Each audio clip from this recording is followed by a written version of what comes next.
Hyderabad central యూనివర్సిటీలో గత 8 సంవత్సరాల క్రితం కుల వివక్ష కారణంగా అప్పట్లో ఉన్నటువంటి బీసీ, ఆర్ఎస్ఎస్, బీజేపీ నాయకుల వేధింపులకు మనోవేదన గురై వేముల రోహిత్ సంస్థాగత ఆత్మహత్య చేసుకోవడం జరిగింది. 8 ఏళ్ల తర్వాత పోలీసులు వేముల రోహిత్ ఎస్సీ కాదని హైకోర్టుకు నివేదించి ఈ యొక్క కేసును మూసివేస్తున్నట్టు హైకోర్టుకు నివేదించడం చాలా సిగ్గుచేటు.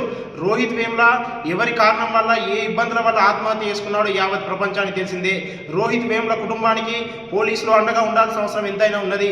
ఇలా రోహిత్ ఎస్సీకి సంబంధించిన వ్యక్తి కాదని, ఒడ్డేరకు సంబంధించిన వ్యక్తి అని పోలీసులు నివేదించడం చాలా సిగ్గుచేటు. ఇలా పోలీసులు కేవలం రోహిత్ కులం యొక్క దానిపై విచారణ చేశారు తప్ప అసలు యూనివర్సిటీలో కుల వివక్ష దానిపై విచారణ చేయకుండా ఇలా రోహిత్ వేములకు సంబంధించినటువంటి అన్యాయాన్ని కప్పిపుచ్చే ప్రయత్నం చేస్తూ ఇలా రోహిత్ వేములకు సంబంధించి ఏబీపీ, బీజేపీ నాయకులు ఏ విధమైన నినాదించారో ఆ నినాదాన్ని పోలీసులు ఇలా కేసును తప్పుదో పట్టించే విధంగా ఇలా నివేదిక ఇచ్చారు.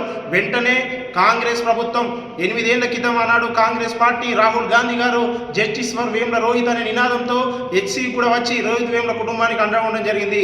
ఆనాడే రాహుల్ గాంధీ గారు, కాంగ్రెస్ ప్రభుత్వం, కాంగ్రెస్ పార్టీ నాయకులు ప్రభుత్వం లాగానే వేముల రోహిత్ చట్టాన్ని తీసుకొస్తాం, వేముల రోహిత్ కుటుంబాన్ని న్యాయం చేస్తాం, వేముల రోహిత్కి జరిగినటువంటి అన్యాయం, కుల వివక్ష భవిష్యత్తులో జరగకుండా ఒక కఠినమైన చట్టాన్ని తీసుకొస్తామని చెప్పడం జరిగింది.